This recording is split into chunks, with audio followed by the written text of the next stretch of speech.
देखो, जीव की 4 अवस्थाओं का प्रश्न आया था। तो 3 अवस्थाओं से तो हम आप गुजरते हैं रोज। कौन कौन सी? जागृत, स्वप्न और सुषुप्ति। जैसे एक बार क्या हुआ, एक कुएं का मेंढक था और एक सागर का मेंढक। तो सागर का मेंढक देखा कि हमारा कोई भाई इसमें पड़ा हुआ है, गया उसके पास। उन्होंने कहा भैया क्या समाचार है? उन्होंने कहा देखो बड़े आनंद से हैं। अच्छा, तो उन्होंने कहा ये बताओ जो तुम्हारा कितना आनंद जरा लगाओ दौड़ कहाँ तक तुम्हारी। एक घाट से उसका और दूसरे में घुस गया, वहाँ से उसका इधर आ गया, 2 हो गए। उन्होंने कहा बस? उन्होंने कहा और है। नीचे गया और ऊपर आ गया। उन्होंने कहा बस? उन्होंने कहा अच्छा। उन्होंने कहा ऐसा करो, अब हम एक डोरी डाल रहे हैं और तुम उस कुएं से नीचे ऊपर आ जाओ जरा। उन्होंने कहा अच्छा। डाला कुएं में डोरी, और जैसे उन्होंने कहा अच्छा पकड़ लेना और धीरे धीरे चढ़ाओ। और जैसे वो चढ़ा, पास में आया, वो तो सागर का मेंढक था, उसने फेंक दिया सागर में। उन्होंने कहा अब दल लगाओ दौड़। अब कितनी दौड़ है उसकी? तो हम आप भी क्या है, यहाँ से जाएंगे, सो जाएंगे, सपना देखेंगे, सपने से फिर नींद में चले जाएंगे और नींद से फिर आ जाएंगे। बस इतनी दौड़ है हमारी। कुआं की मेंढक। तो जब कोई सदगुरु मिलता है जिसको विराट का अनुभव होता है, उनका इतने नहीं है, एक अवस्था और है। वो क्या है? वो अवस्था नहीं है, वो तुम्हारी वास्तविक अवस्था है, जिसको हम तुरी बोलते हैं। जागृत, स्वप्न, सुषुप्त और तुरी। तो क्या है कि हम इसमें स्वाभाविक हमको परमात्मा जागृत से स्वप्न में भेज देता है बिना प्रयास किए, और स्वप्न से जो है हम नींद में चले जाते हैं। लेकिन ये तीनों अवस्थाएं आती जाती रहती हैं। लेकिन इसमें एक और कोई है ऐसा जिसको न वो कहीं जाता है न कहीं वो आता है, और उन तीनों अवस्थाओं में गुजर रहा है, उसको बैठे बैठे देख रहा होता है। उसको कभी नींद नहीं आती, उसका कभी हास नहीं होता। वो क्या है? वो हम ही आप हैं। लेकिन उस स्वरूप को, ये है रूप, एक होता है स्वरूप। जैसे लहर, सागर से लहर बनी, तो लहर कितनी सीमित है, उसका कितना दायरा है, और सागर का अथाह है। तो लहर जो है बस उठती बैठती है, ये नहीं जानती कि मैं कहाँ से आती हूँ कहाँ जाती हूँ। तो वो है चौथी अवस्था, जहाँ से आती है जहाँ से जाती है। और शायद उसमें वहाँ पहुँच जाए तो फिर लहर कितनी बड़ी है, सागर है कि नहीं लहर? वही लहर जो उचकती है, उत्पन्न होती है, बैठ जाती है। और वही लहर यदि सागर में विलीन हो जाए, ये जान जाए कि मैं सागर से आ रही हूँ और सागर अनंत है, तो हम आप भी उठते हैं, बैठते हैं, जाते हैं, आते हैं, लेकिन कहाँ से आते हैं और कहाँ चले जाते हैं, ये राज हम पता नहीं। और यदि उस राज को जान जाओ तो फिर तुम अनंत हो। अनंत हो, सही है। लहर वही लहर जो अपने को सीमित देखती है, और यदि वो सागर में विलीन होकर के सागर को देख ले तो बताओ कितनी अनंत है, कितनी ताकत है। इसका मतलब यह है कि लहर का उत्पन्न होना और रहना ये जाता रहता है, लेकिन सागर न कभी जाता है न कभी आता है। तो क्या है, यदि हम अपने को ये जान पाए कि हम ये नहीं, वास्तविक हमारा स्वरूप क्या है, वास्तविक स्वरूप है हमारा सागर। जो आनंद, देखो ये हम बात कर रहे हैं जल की, लेकिन जो हमारे पीछे सागर है वो कैसा है मालूम आप? जिससे हम आए, वो कहते हैं, गोस्वामी लिखते हैं, जो आनंद सिंधु, वो क्या है? आनंद का सिंधु है, जिसका नाम है राम। तो हम किसके अंश हैं, या हम किस कैसा पानी हमारा? आनंद सिंधु सुख राशि, सीकर से त्रैलोक सो सुख धाम राम असनामा, अखिल लोक पावन विश्राम। अर्थात हम किसकी लहर हैं? हम उस आनंद सिंधु की, उस परमात्मा की। हमारे आपके अंदर जो ये लहर उठती है, और देखो ये लहर कहाँ से आती है और कहाँ चली जाती है, ये राज हम नहीं जान पाते। तो क्या है कि हम जाते तो वहीं पर हैं, लेकिन हम वहाँ जा कर के सो जाते हैं, खो जाते हैं। एक बार होश में जाओ कि हम कहाँ से आ रहे हैं और कहाँ जा रहे हैं। इसके लिए चाहिए, इसी के लिए मिला है कि साधन धाम मोक्ष कर। यदि इस रहस्य को हम जान जाएं तो हमारा फिर मुक्ति हमेशा के लिए समाप्त हो जाए। और यदि इस रहस्य को नहीं जान पाए तो फिर क्या है? जन्मत मरत दसादुख, लहर को बार बार आना, बार बार। और यदि वही लहर ये जान जाए सागर है, तो फिर कहाँ जाना है, कहाँ आना है? न कहीं जाना है न कहीं आना है, और वो फिर आनंद के सागर में। वो सागर क्या है? अनंत है। कहते हैं ईश्वर अंश जीव अविनाशी, अचेतन अमल सहज सुख राशि। अब होता ये है कि सो माया बस भय गुसाई, अब बंधु कीर मरकट की नहीं। तो देखो क्या है ये राज कैसे खुले? तो कहते हैं है तन में पर नजर ना आवे ऐसा राम। अच्छा ये बताओ, अंगूठी में सोना है कि नहीं? लेकिन अंगूठी सोने से अपरिचित है। वो अपने को केवल अंगूठी जानती है, हम तुम केवल जीव जानते हैं, हम तुम केवल आदमी जानते हैं। लेकिन ये नहीं जानते कि हमारे पीछे क्या है। लहर के पीछे सागर है कि नहीं? अंगूठी के पीछे सोना है कि नहीं? घड़े के पीछे मिट्टी है कि नहीं? यदि मिट्टी ना होती तो घड़ा कहाँ से आता? कहाँ से बनता? सोना ना होता तो अंगूठी कहाँ से आती? और यदि राम ना होता तो हम तुम कहाँ से आते? लेकिन कुछ पता है, कुछ ध्यान करते हैं हम कहाँ से आए? तो क्या है तन में, वहीं पर है, छिपा है वहीं, लेकिन नजर ना। क्यों? कि हमारी आंख बाहर को देख रही है। हम आप जागृत को देख रहे हैं, हम आप स्वप्न को देख रहे हैं, हम आप सुसुप्त को देख रहे हैं, लेकिन हम जहाँ से आ रहे हैं उसको नहीं देख पा रहे। तो क्या है? उल्टा नाम, उल्टो क्या है यहाँ? मतलब हमारी जो वृत्ति संसार में जा रही है वो वृत्ति अंतर चली जाए। लहर जो संसार को देख रही है वो अंतर जाके देखे कि हम अंदर क्या है। तो अंदर सागर पाएगी ना पाएगी? सही है। अंगूठी यदि अंदर चली जाए तो सोना पाएगी ना पाएगी? ऐसे हम तुम अंदर चले जाएं तो राम को पा जाएंगे ना पा जाएंगे।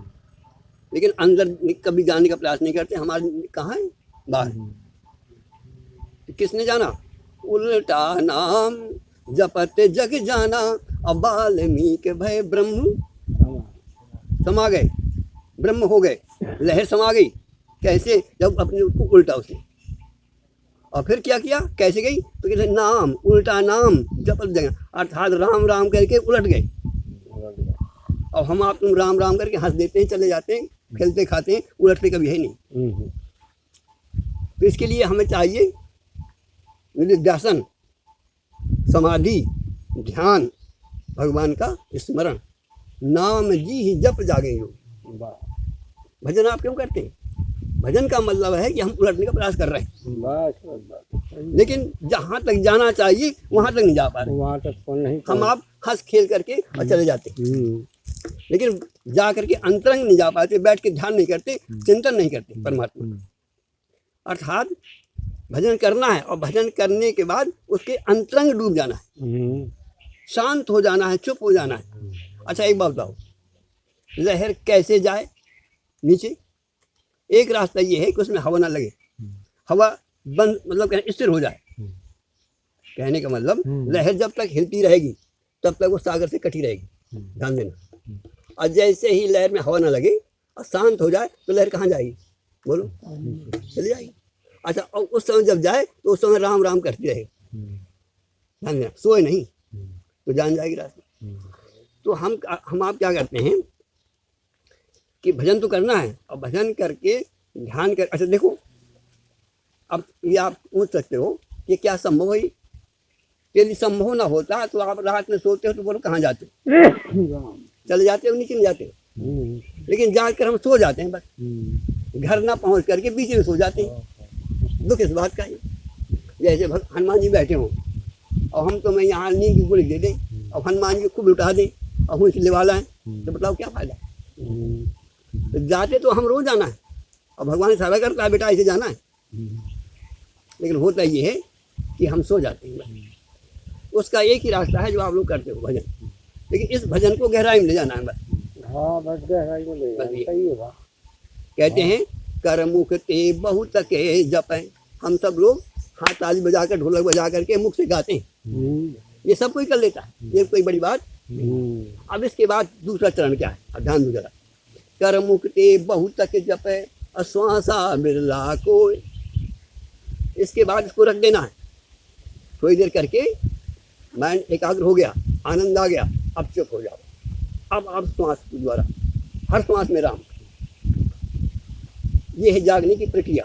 कैसे हम जागते हुए वहाँ जाएं जो सागर का अनुभव कर सके। केवल ढोलक बजा करके गाना गा करके हम उस सागर पर नहीं जा सकते, लेकिन पहला रास्ता यही है, सीढ़ी पहले यही है। ध्यान देना, का से कबूतर पढ़ना अनिवार्य है। यदि का से कबूतर न पढ़ोगे तो आगे किताब न पढ़ पाओगे। तो ये हम आप कर रहे हैं, ये का से कबूतर है ये। अब इसके बाद फिर आप जा करके चुपचाप बैठ करके हर श्वास में कर मुख ते बहुत तक जप है श्वासा बिरला कोई। अब जरा बोलो, इतने बैठे हैं, कोई श्वास में जपता है? किसी का ध्यान ही नहीं जाता। देखो सबकी श्वास चल रही है कि नहीं चल रही, लेकिन पता है तुम्हें।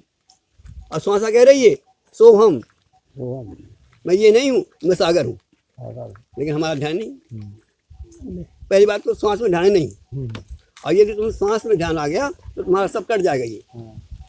ये सब देखो, वहाँ जाने के लिए सबको काटना पड़ेगा, और ये कटता नहीं है। कर्ता कैसे है? जब परमात्मा का स्मरण किया जाता है। कर्ता कैसे है? जब आत्मा का स्मरण किया जाता है। कर्ता कैसे है? जब हम चौथी अवस्था में जाने का प्रयास करते हैं। आपने तो कह दिया अवस्थाएं होती हैं, लेकिन यहाँ कोई जानता भी नहीं हो चौथी अवस्था क्या है। तब जानेंगे तो माने कहाँ से। और ये इसीलिए है कि बिन सत्संग विवेक न हो। अच्छा, दो चरण हो गए। पहला क्या है? कर मुख से बहुत जप है और श्वासा बिरला को, और इसके बाद श्वासा तज, छोड़ दो उसको भी। फिर नैनन जपे। नैनन का मतलब चुप हो जाए और बस वो देखे क्या हो रहा है। श्वासा आ रही है जा रही है, मतलब कहने का सोए नहीं। नैनन का मतलब है देखते रहो, और देखने का मतलब है कि जागोगे तुम। जागना जब भी होगा जब देखना होगा। तो वहाँ क्या करना है तीसरे चरण में, कि हमें चुपचाप बैठ करके क्या हो रहा है, कहाँ जा रहे हैं, क्या हो रहा है, चुपचाप बैठ करके देखना भरे, छोड़ देना है। कर मुक्ते बहुत तक जप है अश्वासा बिरला को, अश्वासा तज नैनन जप है सो सिद्ध साधक। और यदि आप होश पूर्वक वहाँ देखते रहोगे तो सागर मिल जाएगा। जहाँ हम सो जाते हैं वहाँ जागने की आवश्यकता है। ये कहते हैं ज्यों तेल माही तेल है और ज्यों चकमक में आग है, तेरा साईं तुझ में जाग सके तो जाग। और कबीर का एक भजन सुनो। कहते हैं कैसा है वो, अगम अपार अथाह अगोचर, जिसकी हम चर्चा कर रहे हैं उस सागर की, उस चौथी अवस्था की। तो कैसा कबीर के मुख से, कबीर की वाणी है ये। अगम अपार अथाह अगोचर और नेति नेति यही गाया, अभ्यास वशिष्ठ विचारत हारे को पार नहीं पाया। तो उन्होंने कहा महाराज जब किसी ने पार नहीं पाया तो आप कैसे पार पा गए, आप जरा बता दो। कहते सुनो जैसे मैंने पाया। तिल में तेल ऐसा है वो, काष्ठ में अग्नि और घृत में पाही समाया। बताओ तिल से बाहर है कि अंदर है? काठ में आगे बाहर ही अंदर है। तिल में तेल, काष्ठ में अग्नि और पाही में घृत, सब दूध में वही मक्खन है, लेकिन मथना पड़ेगा। लकड़ी में आग है लेकिन घिसना पड़ेगा। तिल में तेल है लेकिन मसकना पड़ेगा। ऐसे ही वो राम तुम में छिपा है। जय जय यमुनासी सब घट, लेकिन उसको खोलना पड़ेगा। तो कहते मैंने खोला, तिल में कैसे खोला? तिल में तेल, पहले तो मैंने समझा गुरु से और फिर मैंने प्रयास किया। तिल में तेल, काष्ठ में अग्नि और पाही में गिर समाया, और शब्द में अर्थ, पदार्थ पद में और स्वर में राग समाया। और देखो बीज माही अंकुर तरु छाया, पत्र फूल फल छाया, है सब छिपा है बीज में। ऐसे हम आप जो है ये बीज हैं जो तोड़ बैठे हैं, इसमें परमात्मा छिपा है। केवल बीज को उगने की आवश्यकता है, उसमें माटी, पानी और हवा, मतलब कहने का वातावरण जम जाएगा। ऐसे हमारे तुम्हारे में वो राम छिपा है। बीज माह अंकुर तल शाखा, पत्र फूल फल छाया, अत्यों आत्म में है परमात्म, ब्रह्म जीव और माया। कहे कबीर कृपालु कृपा कर निज स्वरूप पर खाया, और जप तप योग यज्ञ व्रत पूजा सब जंजाल छुड़ाया। ये है कबीर, जिसका हम आप गुणगान करते हैं।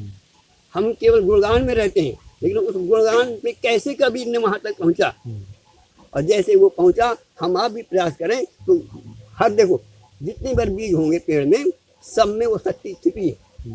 लेकिन दुख इस बात का है कि कोई नाली में पड़ जाता है, कोई कहीं पड़ जाता है, कोई कहीं, हर सब में ताकत वही है। जा पर कृपा राम की हो, कोई बिरला। इसीलिए कहा कि कर मुख ते बहुत तक जपे, अश्वासा बिरला को अश्वासा तज नैनन जपे, सो सिद्ध साधक हो। सिद्ध का मतलब यह है कि उस परमात्मा को, उस चौथी अवस्था को जिसमें वो विराट का अनुभव होता है, और जो वो पा गया उसी को धन धन है। बोल वृंदावन बिहारी लाल की जय हो। सीताराम सीताराम सीताराम।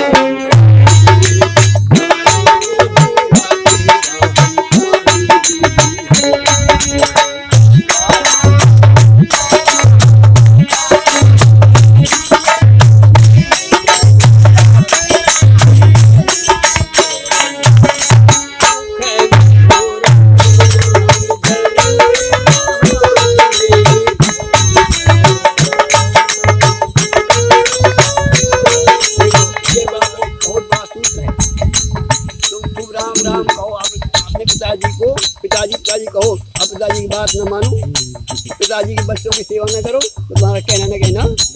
इसलिए है कि मुख में राम नाम और जन सेवा हाथ में, तब तू अकेला नहीं करे राम तेरे। इसके बाद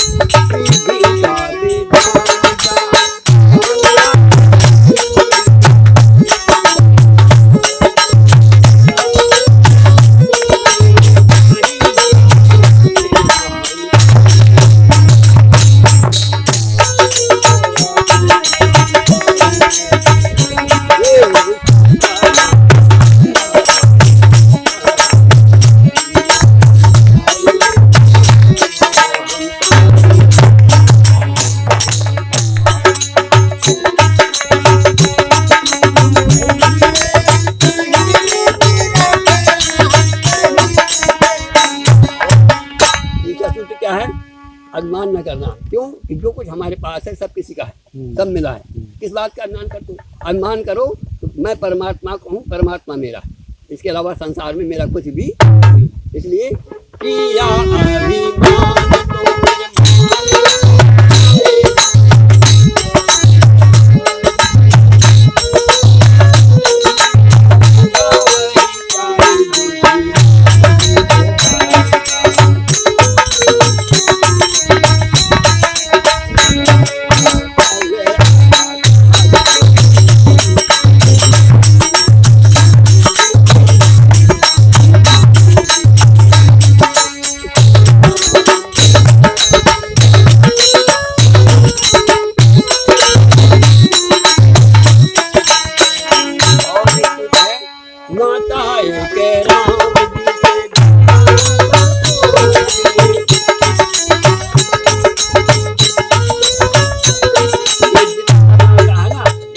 अभिमान इसके बाद भैया जय श्री राम, फिर कोई पूछने वाला नहीं है। लेकिन राम तुम्हारे पास अभी है, तो समय भी होगा और जहाँ जाओगे वहाँ भी होगा। इसलिए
के आनंद की जय।